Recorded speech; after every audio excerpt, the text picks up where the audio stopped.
Entremos, hermanos, en este último punto, y es la segunda parte, y creo que no hay mucho que añadir, solo una precisión que sí me gustaría al menos dejarla aquí planteada. Lo primero que vimos después de la perpetuidad de la iglesia, las dos realidades de las iglesias más puras y las sinagogas de Satanás, también considerar la certeza de la iglesia. Dice la segunda parte del párrafo 3 de la confesión de fe: sin embargo, Cristo siempre ha tenido y siempre tendrá un reino en este mundo hasta el fin del mismo, compuesto de aquellos que creen en Él y profesan su nombre. Varias cosas hay que apuntar en este asunto. El principio general aquí planteado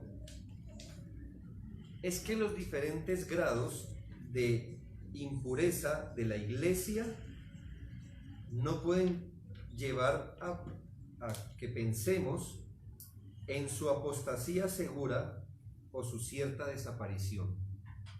Entonces aquí es donde la confesión de fe da un balance, y es que la escritura habla de los diferentes grados de impureza, pero el hecho de reconocer esto no nos debe llevar a pensar que el escenario es el peor. Es decir, que todas las iglesias van a ir de mal en peor y el escenario va a ser la apostasía generalizada. De hecho, la confesión de fe dice: sin embargo, Cristo siempre ha tenido y tendrá un reino en este mundo hasta el fin del mundo. Y entonces eso alienta, porque aunque el panorama en la realidad se vea un poco feo, la causa de Cristo está asegurada. Y esto a la luz de la famosa promesa que las puertas del Hades no prevalecerán contra ella. Esta promesa debe ser entendida como que no va a haber ningún poder que dañe a la iglesia como un todo. Es muy importante entender que la promesa de Mateo 16-18 no está dada a iglesias locales específicas. Creemos que iglesias locales específicas pueden sucumbir y desaparecer. Lo que estamos hablando es de la iglesia como un todo. ¿Sí? Como ese universo de iglesia, la universalidad de la iglesia. Cristo siempre tendrá un reino en este mundo. Bueno, ¿cómo lo sabemos? Hay varias cosas que nos dicen que la iglesia no va a desaparecer en esta era, no va a desaparecer. Como Mateo 24:14, será predicado el evangelio del reino en todo el mundo para testimonio a todas las naciones y vendrá el fin. Es decir, ¿qué implicamos de ahí? Que si va a haber predicación hasta el fin, debe haber alguien que la predique. Usted sabe el Señor a quien encomendó en Mateo 28:20, dice: enseñándoles que guarden todas las cosas que os he mandado, y aquí yo estoy con vosotros todos los días hasta el fin del mundo. Bueno, yo entiendo este texto: enseñándoles que guarden todas las cosas que os he mandado, y aquí yo estoy con vosotros para esta tarea, todos los días hasta el fin del mundo. O sea que el Señor prometió la presencia suya con la iglesia para que cumpla la comisión evangelizadora hasta el fin del mundo. Entonces tenemos una certeza que como un todo, las puertas del Hades no van a prevalecer contra la iglesia. Puede que la iglesia sea diezmada, perseguida, reducida, pero siempre va a haber una representación de la iglesia en este mundo. Y lo sabemos porque hay cosas que solo pueden ser hechas por la iglesia, como la predicación del evangelio. El hecho que muchas congregaciones que parecían iglesias verdaderas apostaten tampoco señala hacia el fracaso rotundo de la obra de Dios.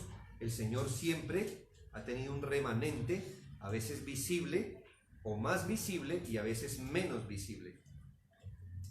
Hay algunos comentarios que a veces son complejos. Lo que pasa es que usted sabe que la historia en la época medieval la escriben mayoritariamente los los teólogos católicos, entonces no nos permite ver mucho de qué pasó con la iglesia, pero la mayoría de teólogos piensa que aún en el periodo medieval hubo iglesia representada tanto en gente que salió de la iglesia católica, como los que hemos hablado, no perfectamente, pero los valdenses, albigenses, como que hubo representación de la iglesia en gente que no salió de la iglesia estatal.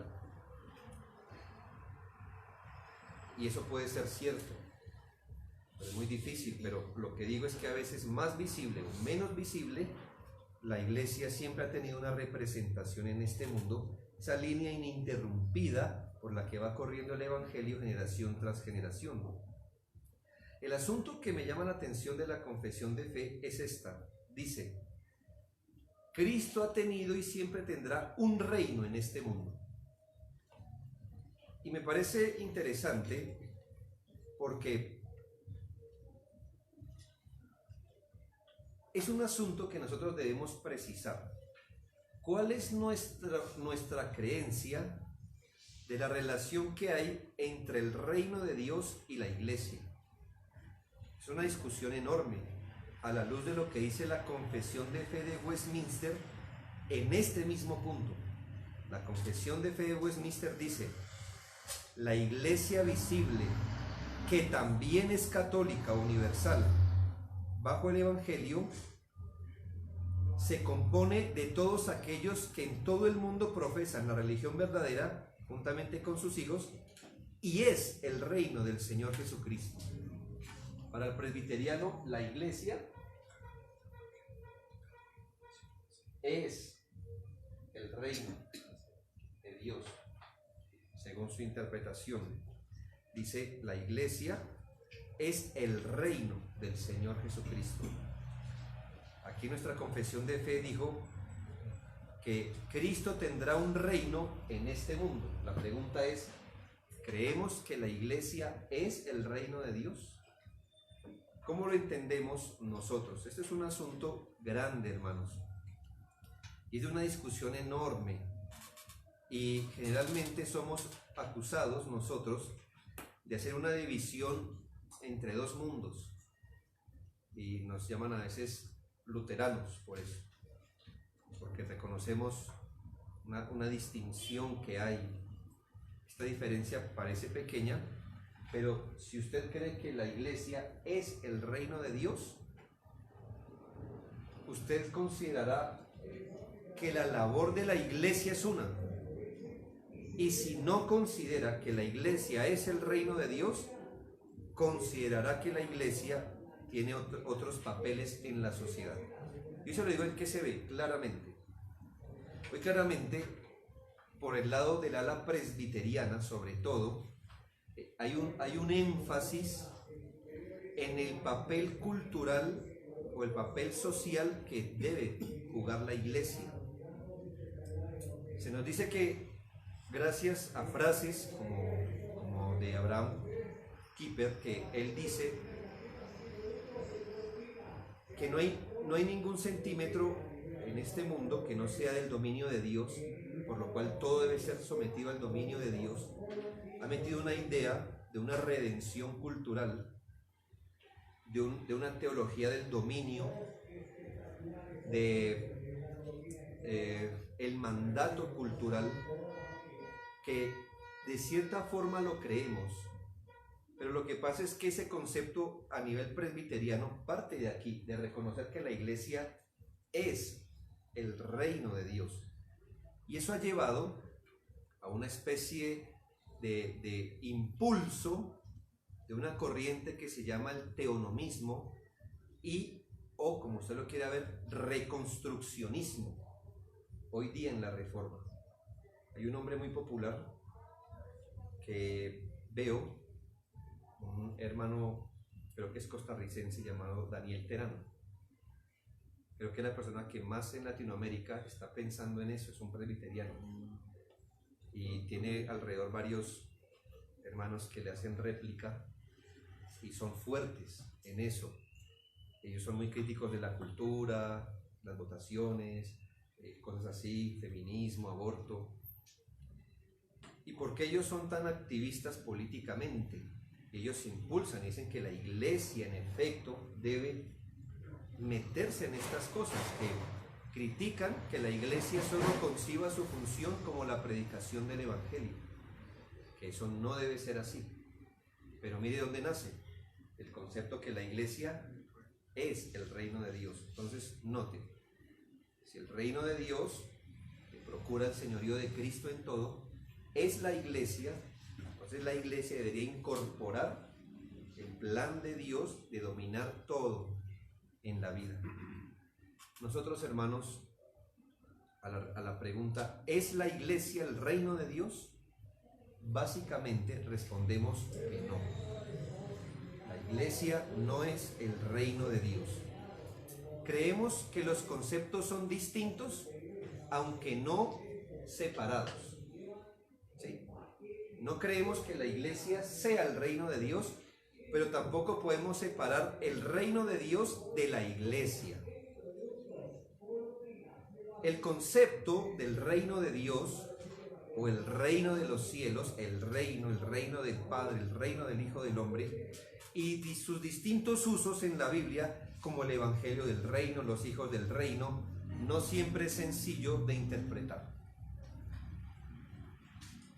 Esta frase tiene muchas perspectivas, depende los textos donde se use, es decir, su contexto, depende el énfasis de cada pasaje, depende el lugar en la historia de la redención donde usted encuentre esa frase, porque a veces el reino de Dios no es lo mismo en Daniel, en un salmo, en Apocalipsis o en un evangelio, no es igual. El concepto del reino es como un prisma de muchas caras. Si bien parte de un solo concepto, cada cara nos muestra una faceta específica del reino. Por supuesto, la expresión reino, un reino donde Dios gobierna, conlleva realidades presentes y futuras, y el término lleva un entendimiento más completo en las páginas del Nuevo Testamento, donde se habla con toda claridad de esto. Todo lo digo, hermanos, para advertir la simplicidad de algunos que cuando hablan del reino de Dios solo le asignan un solo significado y punto. Y entonces podemos sacar textos como estos. Bueno, pues usted no debería ser militantes, porque movilizan las iglesias a las marchas y todas esas cosas. Si la Biblia dice mi reino no es de este mundo.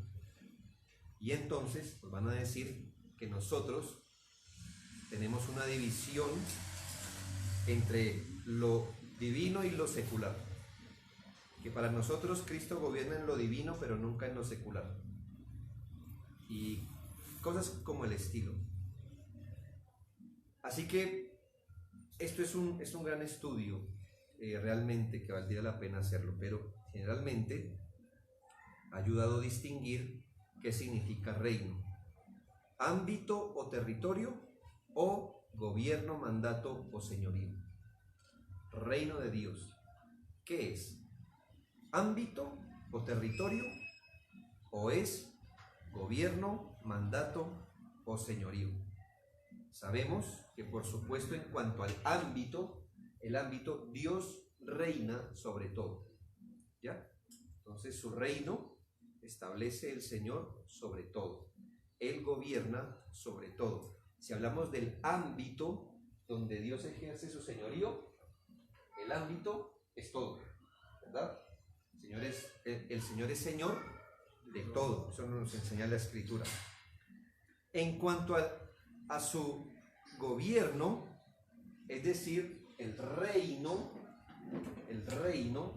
como gobierno, como sinónimo de gobierno, señorío,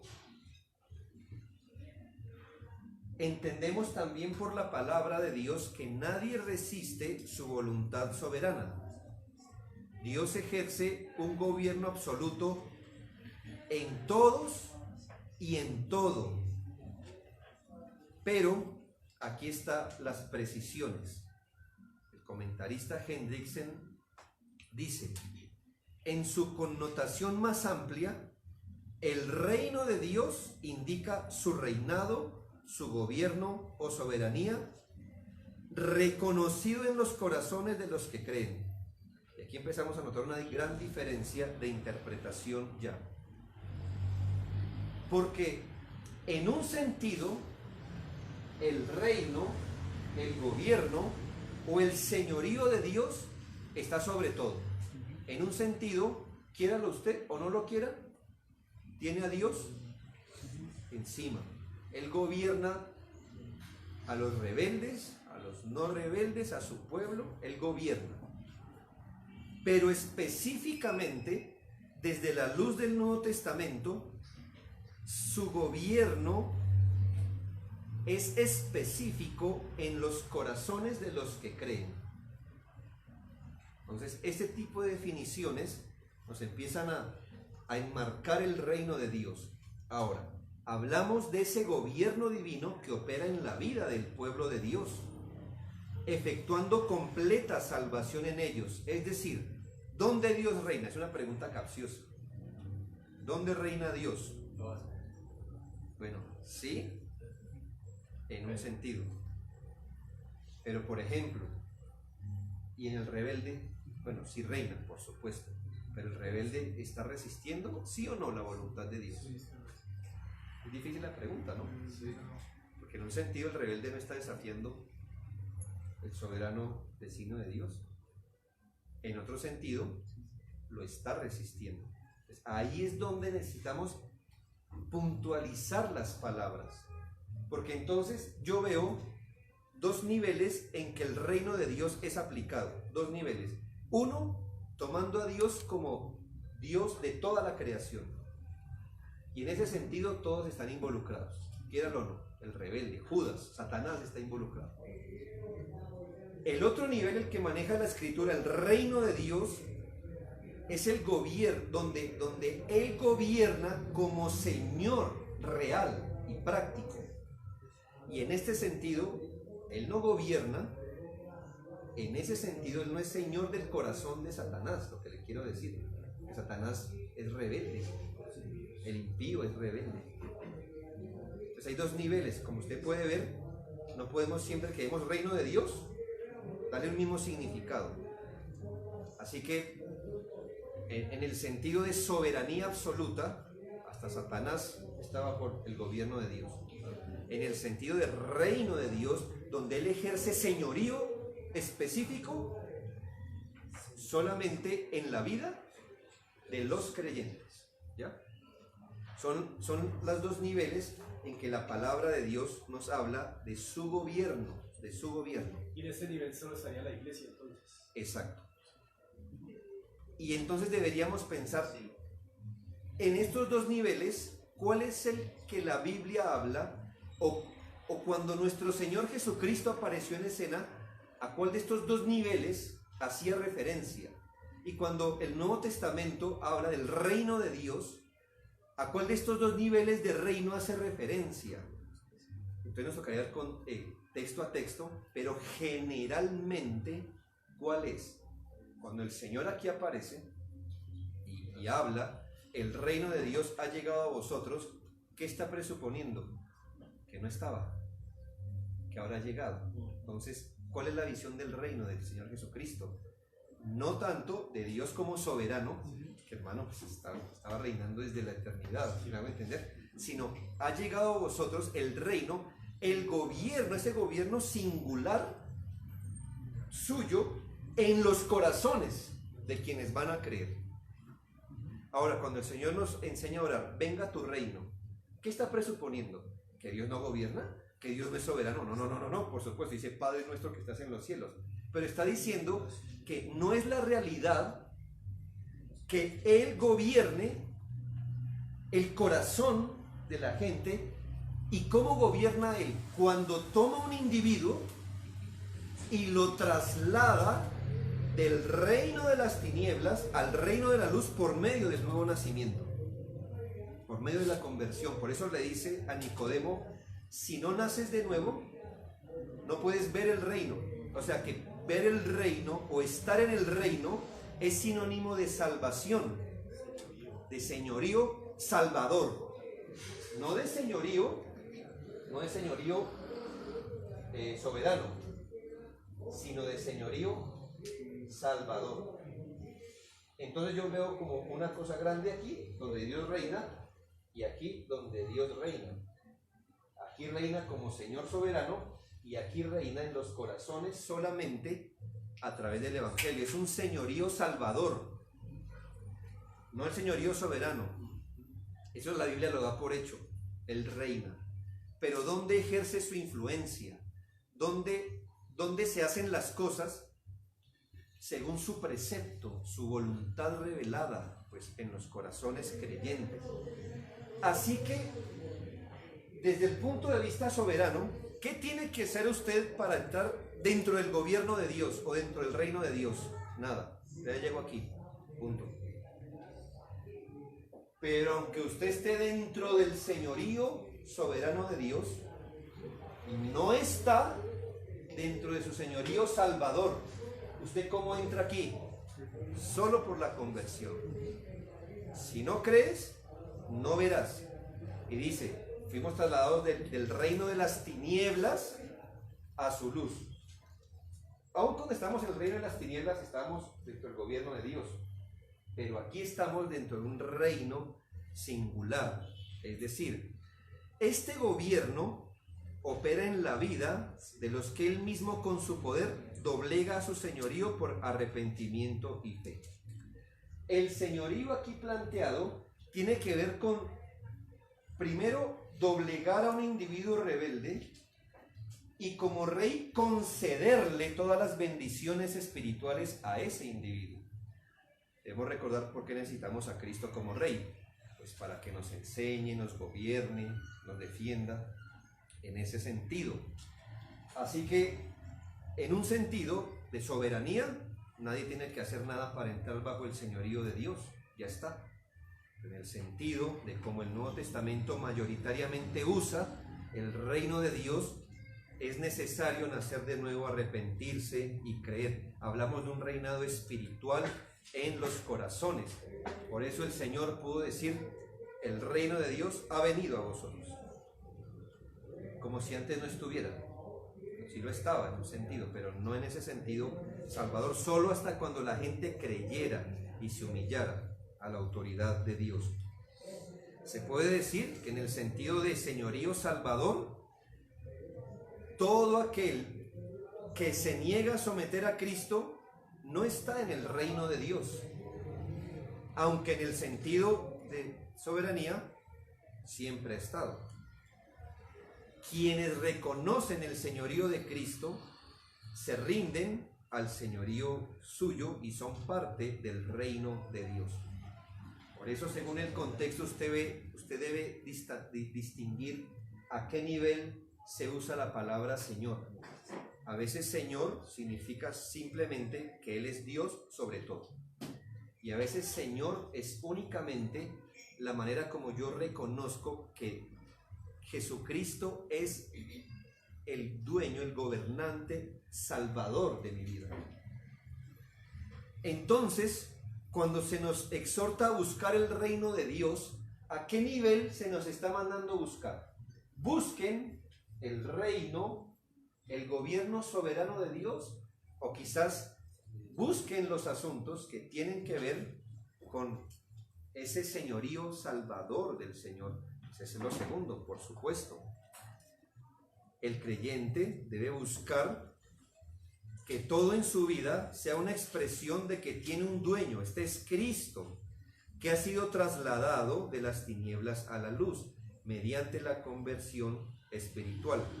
La idea central del reino de Dios en el Nuevo Testamento parte de que Él es rey sobre todo, pero que es rey específicamente de los que aceptan su gobierno salvador, obviamente por gracia. Así que el señorío que Cristo vino a proclamar no es el señorío de Él como creador, ya lo tiene, sino es su señorío en la esfera redentora. Eso es lo que le quiero decir. Entonces, no es tan fácil como que se nos diga que siempre que aparece el reino de Dios tiene el mismo significado. El señorío que Cristo vino a proclamar no es decirle a la gente que Él es el Señor de todo, obviamente lo es, sino que Él era Señor en la esfera redentora. Estos conceptos del Señor en su esfera redentora parten del hecho que Él es Señor de todo. Al ejercer gobierno absoluto sobre todo, por supuesto, tiene señorío sobre las almas que vienen a Él en arrepentimiento y fe. Hay un autor que tiene 2 tomos, eso está en español, lo publica Clear. Ridderbos afirma: un estudio más profundo del Evangelio nos enseña que en la venida de Jesús, el reino de los cielos no solo se revela a sí mismo como un poder que conduce a la ruina del gobierno de Satanás y restaura la vida hasta entonces sujeta a enfermedad y muerte, o como un mensaje de salvación y bendición a los pobres de espíritu. Es también un don por el cual todos aquellos que lo reciben de Dios pueden regocijarse como si poseyeran ya en el presente la futura salvación. Así que sí, entendemos, por supuesto, aquí cuando vino Jesucristo, vino el creador de todas las cosas. Obviamente estaba exhibiendo su poder como gobernador del mundo, Él es soberano, pero específicamente cuando anuncia el reino de Dios, estaba hablando del reino de Dios avanzando en los corazones. Ahora, hermanos, este concepto no es tan sencillo porque se supone que donde el Señor está ejerciendo señorío salvador y en todos aquellos donde obedece, esto no va a quedar así, sino que escatológicamente esto se va a borrar hasta que todo quede sometido al señorío salvador de Jesucristo. ¿Ya? La realidad presente hoy día es que solo el reino de Dios opera, en ese sentido, en el corazón de los convertidos, ¿cierto? Pero escatológicamente, la visión es que no solo Él llegue a ser salvador de ellos, sino Señor de toda una creación redimida. Toda una creación redimida. O sea, cuando ya esto se rompa, y el mundo y el universo todo, ya esté todo absoluto bajo su señorío, pero esa será una manifestación escatológica. Ahora, déjenme darle 3 principios solo para dilucidar esto. Primero, el reino de Dios en la Escritura, y sobre todo en el Nuevo Testamento, es una realidad tanto presente como futura. Tenemos que tener una dimensión equilibrada. Los términos bíblicos son tan robustos enseñando que, por ejemplo, en la primera venida de Cristo ya hay una perspectiva donde el reino de Dios fue traído, ya fue traído. Sus realidades ya están operando, ya son una realidad. Por ejemplo, el reino de Dios trajo salvación en Cristo. El reino de Dios nos hizo hijos de Dios y coherederos de la gloria. El reino de Dios trajo sus poderes a este siglo. Dice la Biblia que tenemos bendiciones espirituales en Cristo y estamos sentados en lugares celestiales. Pero no podemos negar que también la Escritura nos dice que hay una dimensión futura de su reino. Si yo le pregunto a usted, ¿la Biblia dice que nosotros ya somos salvos? En Cristo sí, por supuesto. Pero también dice, nuestra salvación está más cerca que cuando creímos. Duras. ¿Qué texto escogemos? Nos tocamos. O sea, ¿somos salvos? Sí. ¿Seremos salvos? También. Hay una dimensión en que ya somos salvos y nadie nos va a destituir. Hay una dimensión en que todavía hay una salvación por consumar. Y es cuando en la historia de la redención ya el pecado se ha quitado y Satanás derrotado. Nos dice Efesios que tenemos una herencia espiritual. Ya estamos sentados en lugares celestiales. Pero Pedro nos dice que tenemos una herencia reservada para el futuro. ¿Lo tenemos? Sí. ¿Lo tendremos? Sí. Ambas cosas. Así que el reino de Dios sufre una tensión. Hoy somos algo. pero lo seremos, exacto. Hoy tenemos, ¿qué nos falta en Cristo? Yo le pregunto, ¿qué nos falta en Cristo? Dice Colosenses, ¿estamos completos en eso? Pero ya estamos completos en otro sentido, no, hermanos, porque todavía falta que este cuerpo de muerte sea ido, sea restaurado, etc. ¿Cristo reina en este mundo? Bueno, sí, porque entonces nos dice que reinará hasta que todos los enemigos sean puestos por estado de sus pies. ¿Está reinando? Sí, pero reinará también. O sea, hay una tensión, hermanos, en este asunto. Estaremos... nosotros hemos sido transformados, pero seremos transformados en el futuro. El lenguaje de la Biblia nos hace considerar que el reino de Dios ya vino y está por venir al mismo tiempo. Por eso el Señor dice, el reino de Dios ha venido a vosotros. Y así se paró el Señor. Y también nos enseñó a orar, Señor, venga tu reino. Y diría, Señor, pero vino, nos toca pedirlo. ¿Qué cómo es? Ambas cosas. El reino de Dios ya vino con él. Y el reino de Dios vendrá con poder. La fase en la que nos encontramos es la de un reino inaugurado. La fase que espera es el reino consumado. Eso me lleva al segundo punto. El reino de Dios se nos revela en la Biblia en tres principales etapas: reino inaugurado, reino creciente, reino consumado. El reino de Dios se revela reino inaugurado, reino creciente y reino consumado. El reino en su sentido pleno fue inaugurado por Cristo. Es decir, el reino en su sentido salvador, en la esfera redentora, fue inaugurado cuando Él apareció. Cuando Él apareció, dijo en Mateo 12:28, pero si yo por el Espíritu de Dios echo fuera los demonios, ciertamente ha llegado a vosotros el reino de Dios. Y Él no estaba señalando a otro, estaba señalando aquí, ¿sí? Ha llegado el señorío de Dios aquí. Yo represento, yo soy el gobierno de Dios en los corazones. Así que el reino fue inaugurado. Marcos 1:15, su predicación, él dijo, el tiempo se ha cumplido y el reino de Dios se ha acercado, arrepentidos y creed en el Evangelio. Es decir, ¿cuáles son los términos para entrar en ese reino? Arrepentirse y creer. Ahora, no es el reino soberano. ¿Qué tiene que hacer usted para entrar a ese reino? Ya vino. Pero, ¿quiere entrar a ese reino? A ese gobierno especial, entonces arrepiéntanse y crean. Bien. Pero por algunas parábolas entendemos que ese reino inaugurado es creciente. El reino de Dios es semejante a la levadura que una mujer tomó y escondió en las medidas de harina hasta que hubo fermentado todo. ¿Se acuerda la parábola de la semilla? Que es pequeña, pero crece y luego hasta las aves hacen nido allí. El árbol crece, la levadura se esparce. Eso indica que el reino de Dios en sus realidades complejas va avanzando y se va extendiendo. Ahora, si lo que usted tiene en mente es la extensión geográfica, quítese eso de la mente. No significa, voy a hacer un cuadrito aquí. No significa, hermanos, esta no es la manera de verlo, porque nos meteríamos en un grave problema existencial y bíblico. No significa que el reino de Dios en el primer siglo era así, en el segundo siglo, tercer siglo, cuarto siglo, siglo XX, ya mire, estamos creciendo hasta llenarlo todo. No. El reino de Dios crece, por supuesto.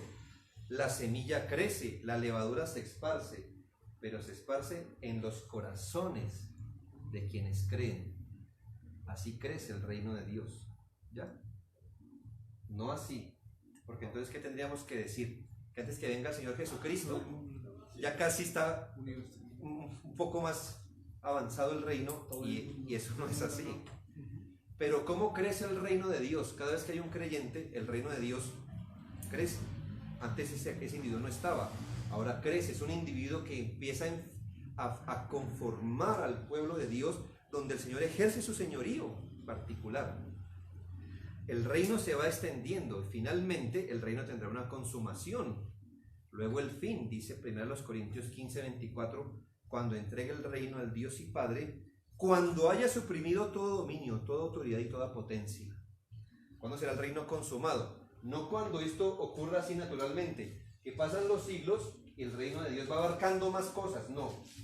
El reino será consumado cuando el Señor haya sometido a sus enemigos y entregue su señorío o su reino al Dios y Padre.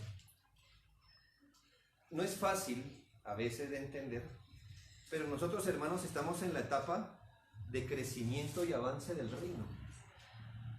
Puede decir, pero es que no estamos viendo que todo el mundo crea. No, hermanos. La iglesia en sí es la señal que el reino está creciendo. ¿De qué se compone la iglesia?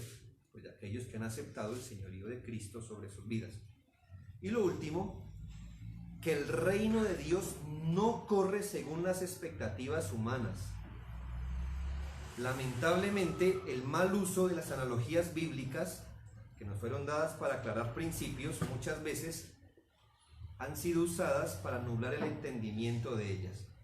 Las analogías son útiles en que nos muestran algo del reino, pero no todo lo que el reino es. Piense esto. Lamentablemente, por el mal entendimiento, por ejemplo, de la levadura escondida en la masa. Entonces, ¿usted cómo piensa que el reino de Dios va a avanzar? Si usted se sujeta de una forma plana a esa analogía, entonces usted espera que entre más pasa el tiempo, más crezca, es decir, más cristianos haya en el mundo, hasta que la levadura fermente todo, es decir, hasta que el mundo esté lleno de creyentes. Dígame si esa no es la manera.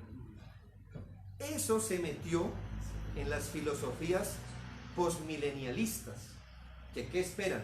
Que entre más tiempo haya, más creyentes tengamos, y así el reino de Dios va creciendo y completándolo todo. Esto no fue gratis, porque cuando la teoría de la evolución se propagó, afectó hasta el entendimiento de la religión, y se entendió que el reino de Cristo iba a ir evolucionando hasta su consumación. Y yo le voy a decir cómo. No solo vamos a tener más creyentes entre más avance el mundo, sino que vamos a ver cómo esos creyentes empiezan a dominar todo en la sociedad. Sí, señor.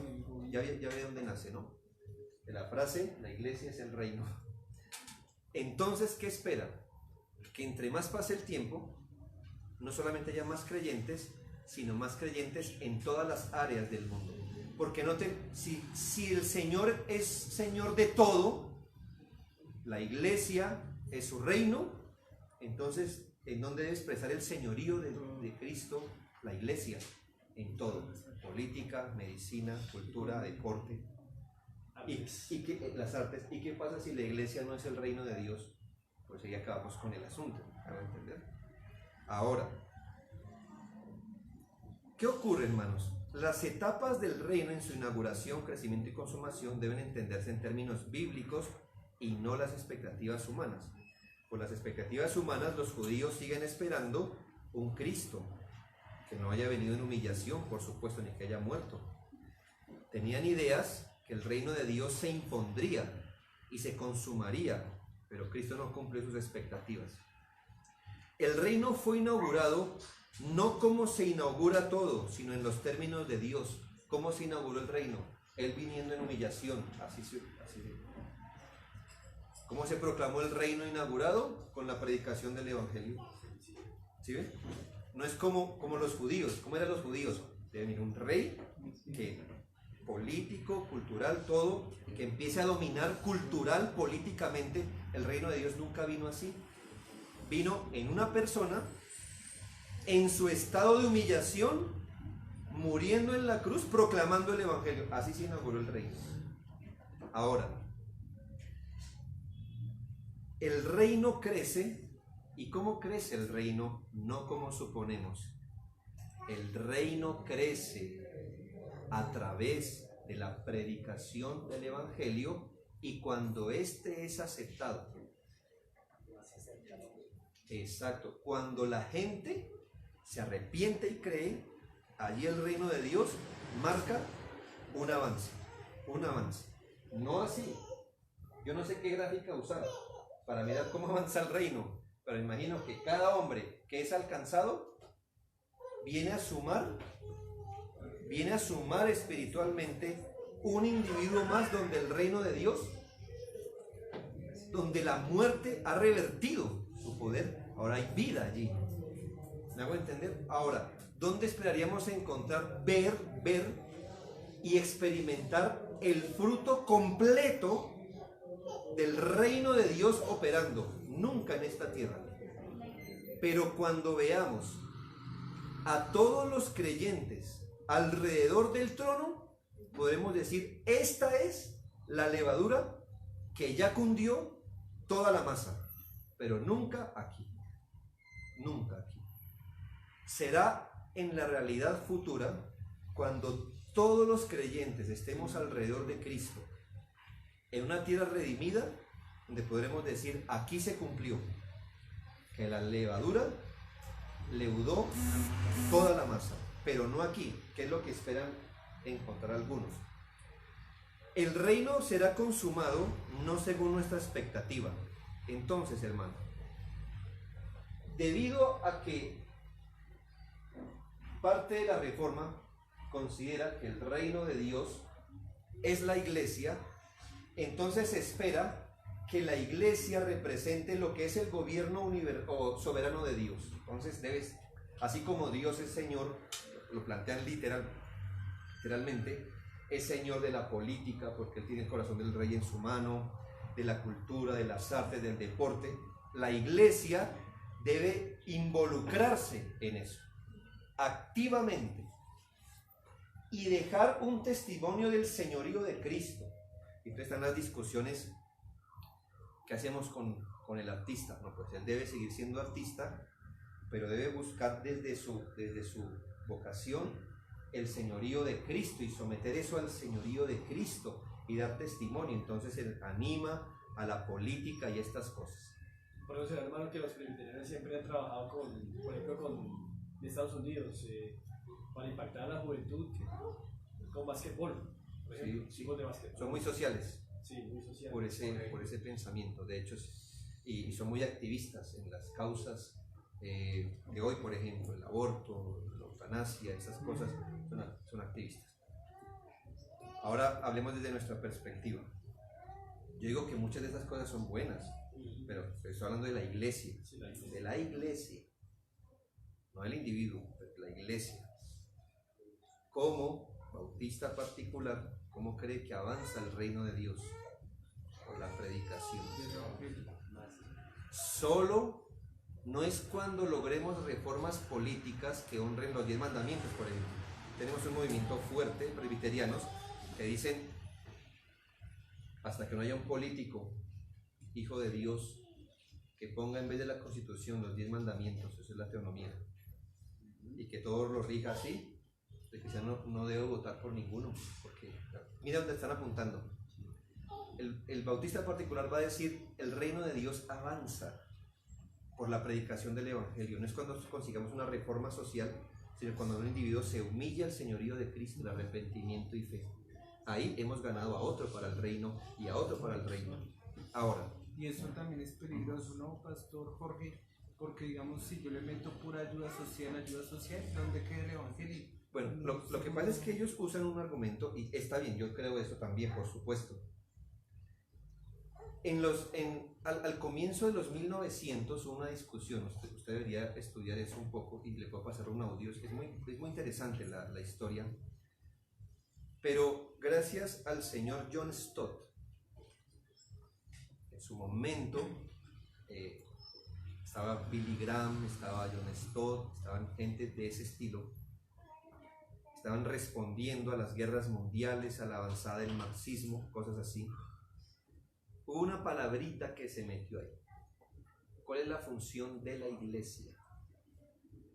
Esa es la discusión. ¿Cuál es la función de la iglesia? Entonces, eso fue unas discusiones que hasta hoy día estamos viviendo a la luz de lo que se decidió allí en esas esferas. ¿Es la predicación del evangelio o la predicación del evangelio en el contexto de una ayuda a la sociedad? De ahí vienen las frases como que usted no puede ir a predicar el evangelio sin un pan en la mano, porque ¿quién le va a escuchar el Evangelio si no hay un pan en la mano? Claro. Parece mucha teoría de liberación. Claro, al comienzo usted dice, es cierto. Y entonces la parábola del samaritano, la multiplicación de los panes, cosas así. Y también nos dicen, ustedes son una especie de monasterio evangélico. Porque entonces ustedes van a centrar sus esfuerzos es en la iglesia y en ganar gente para Cristo, independientemente si tienen que comer, si tienen que vestir, si... ¿me hago entender? Entonces, esos pensamientos se alimentan del polarismo. Ahora, hermanos, por eso nos negamos a definir las funciones de la iglesia en estos términos. Ningún bautista medianamente inteligente va a negar que el Señor es soberano. Creemos eso. Pero ¿cómo avanza el reino? Por la predicación del Evangelio. ¿Y cuál es la función de la iglesia? De la iglesia. Y entonces, nuestra definición es que al no considerar que la iglesia es el reino de Dios, sino que la iglesia es una representación del reino de Dios. Representa lo que es el reino de Dios. Y así como Dios gobierna en todo, ¿usted qué esperaría que la iglesia fuera? Un organismo donde se exprese que el Señor nos está gobernando. Todo. Usted esperaría. Pero hacer esto lo arroja usted a representar en este mundo la soberanía de Dios, por así decirlo. En cambio, esto lo arroja usted a representar el gobierno salvador de Dios. Usted va a ir por las almas. Por eso como iglesia no militamos en las cosas de esta vida. Entonces, ¿qué pasa? ¿Nos duele el aborto? Pues nos duele, imagínense.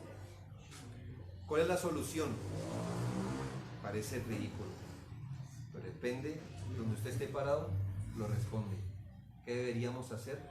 Sí, unos dicen predicar el Evangelio y manifestarnos y ese I no se contempló bien, porque para nosotros la iglesia, como iglesia, solo tiene una función: predicar el Evangelio a toda criatura. Punto. ¿Y qué hacemos con los gobiernos? Esa es una buena pregunta. Quizás como iglesia no podemos hacer nada más. No podemos hacer nada más como ya lo hubiéramos superado, ¿verdad? Ya hemos evangelizado tanto y orar. Sí, nuestra arma de milicia es espiritual.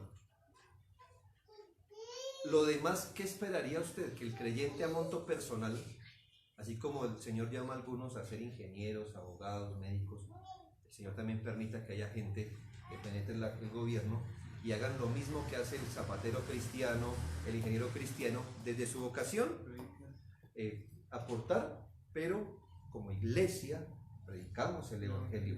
Me parece, hermanos, que ese reducir, como decir, ustedes solo piensan en predicar el Evangelio, hermanos, realmente solo pensamos en eso, solo. Así que qué tontería, ¿verdad? El mensaje que da vida a los muertos, sí, qué tontería. No se cree en el poder del Evangelio. Sí, exacto. Qué tontería no hacer iglesias que le digan a la gente cómo huir de la ira venidera y cositas con esas, y nosotros solo nos reducimos a eso. Ojalá haya una iglesia en este mundo que medianamente haga eso.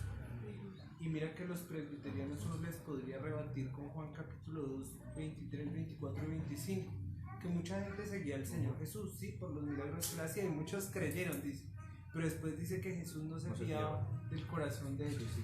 Ahora entendemos que el Señor dijo, ¿usted es el rey de ellos? Él dijo, lo soy, o sea, soy el rey. Pero no espere que mis súbditos peleen esta batalla como usted la está esperando. Sí, más o menos.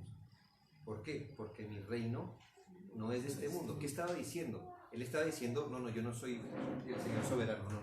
Yo soy simplemente un humano que vengo aquí. No está diciendo esto. Está diciendo es que el reino que yo vine a proclamar, donde yo soy rey, en este momento de la historia de la redención, bueno, eso no se lo dijo a Judas, no, pero estoy parafraseando. En este momento de la historia de la redención, vine a adelantar el reino en los corazones. Entonces no esperen que mis discípulos tomen una espada, porque estamos peleando otro tipo de lucha. Ay, hermano. Estamos peleando otro tipo de lucha. ¿Cuál es? No es la lucha de cómo vindicamos al Mesías civilmente, sino es la lucha de cómo anunciamos y rescatamos del pecado a esta gente. Por eso antes de ir los comisioné, ¿sí? Prediquen el evangelio, rescaten la gente. ¿Me hago entender? Esa es la lucha que se está dando. Escatológicamente sí se va a cumplir. Escatológicamente, cuando este mundo solo esté compuesto de todos los redimidos, ahí sí ambas cosas van a coincidir. Tanto que solo están habitados esta tierra por los creyentes, como que en toda área donde esté un creyente se exprese el señorío de Cristo, pero hasta cuando el Señor someta a sus enemigos por debajo de sus pies. Ahora sí. La creación y todo. Exacto, todo, la creación. Ahora sí el abogado va a ser abogado, bueno, abogado que creo que no tiene empleo. Ni el médico, ni el pastor. ¿Qué vamos a hacer, hermano Andrés? Eso me tiene pensando a veces. No es un pensamiento bien mundano cuando ellos dicen el reino de Dios es esta revolución, pero la revolución es de ellos. Sí. Porque necesitan un líder. Esa revolución necesita líder. Pues de hecho yo pienso que si los discípulos hubieran tomado una espada, estarían negando, o sea, estarían dando la razón que la idea era vindicar al Mesías de forma social y política. ¿Sí? Pero cuando ellos se abandonaron, que las armas de nuestra milicia no son carnales. O sea, que es un arma de milicia carnal. Bueno, es una marcha, es un cacerolazo, es hacer esas cosas. Porque eso funciona al nivel de la carne, ¿no? ¿Quiere presionar al gobierno? Hágalo, o queme algo, como desembocó la teoría de la liberación. Pero estas no son nuestras armas. ¿Nuestras armas cuáles son? Orar, alcanzar al perdido, vivir una vida santa. ¿Sí? Pero eso es visto como un reduccionismo del evangelio. Pero es que es el evangelio. ¿Para qué está puesta la iglesia? Y mira, Pastor Jorge, que eso desenfoca el mensaje verdadero del evangelio. Hace poco una persona que es muy conocida en redes sociales sacaba que el presidente de Brasil vindicó que, mejor dicho, la palabra de Dios estaba sobre la Constitución. Bueno, y pues, sí, exacto, ¿qué pasa exacto. ¿y qué pasa con eso? Predique el evangelio en cambio de decir esas cosas. Sí, no. Ahora, estamos preocupados por la vida del mundo, claro. Pero nosotros vamos a la raíz del problema y lo otro creo que lo manejamos con alguna especie de sabiduría muy externa, porque nosotros sabemos, hermano, que este es el tiempo de la paciencia de Dios para salvación. Pero nuestro enfoque va a ser, para eso fuimos constituidos.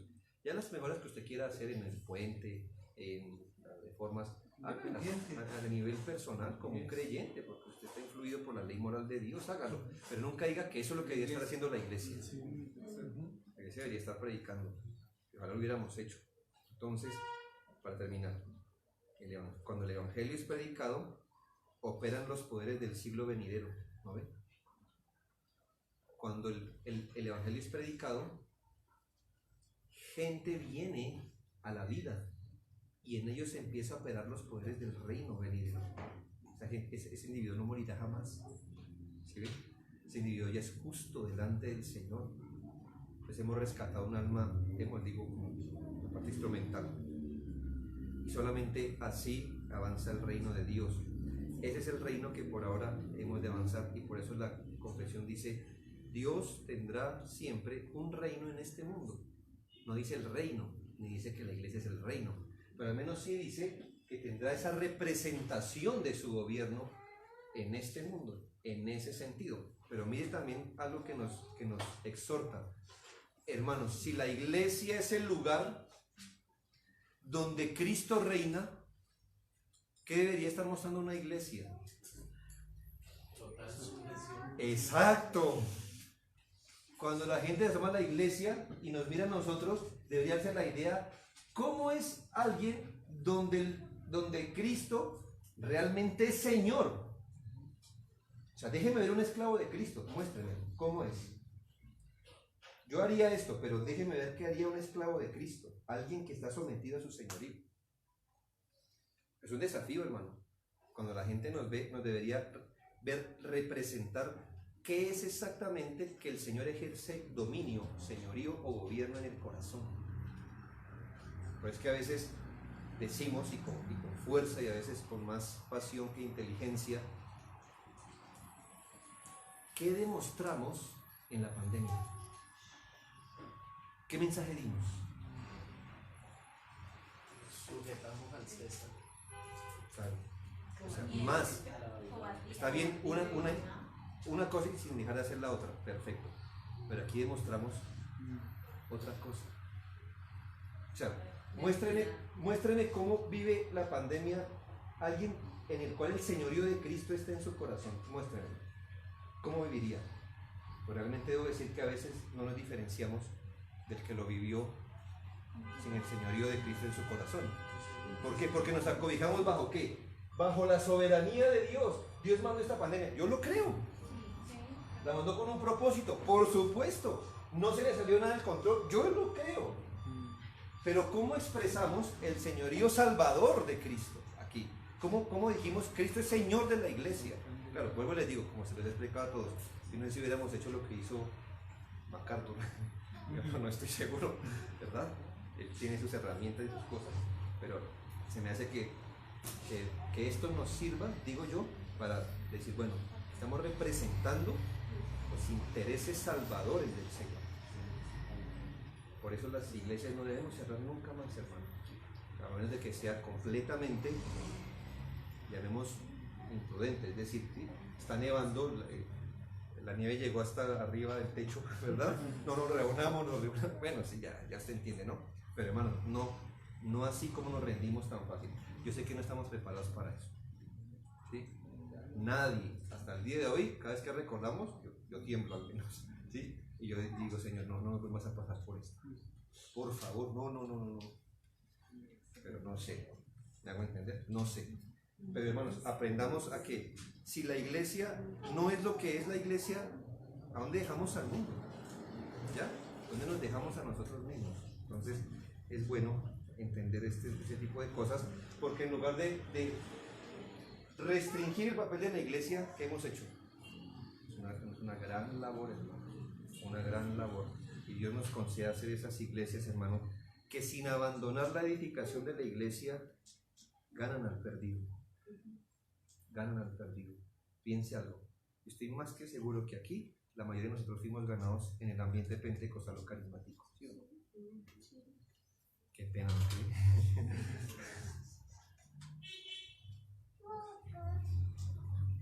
Usted y yo somos producto del instrumento de un pentecostal o un carismático. Es posible, ¿verdad? Eso duele. Claro, yo sé que nos indujeron por caminos poco ortodoxos, ¿no? Repita una oración, qué sé yo, que estaban ciegos. Pero amor no les faltaba, hermano. Esta gente, si lo hubiera tenido que evitar a usted toda una semana y ayunar y orar por usted, hermano, eso no es ellos. Como dijimos aquí, sin asco, hermano. Hermanos, no es ella la loca, pero, hermanos, esa hace parte, hermanos. El mundo nos debe partir el corazón y las iglesias no debemos esperar a tener un programa, ¿qué le digo? No es que no tenemos el recurso, hermano, que hacer la obra. Ustedes tienen que hacer la obra, los pastores tienen que hacer la obra, si no se va a glorificar en esto. Hermanos, muchas gracias por la atención. Sí, mi hermano. Dentro de lo que has explicado, en lo que sucedió en la reforma que impactó la política, impactó la parte social, la literatura, todo eso, ¿en alguna parte se mira ahí como esa representación del reino o cómo mirar eso, pastor? Yo creo que hay que entender lo que es la intención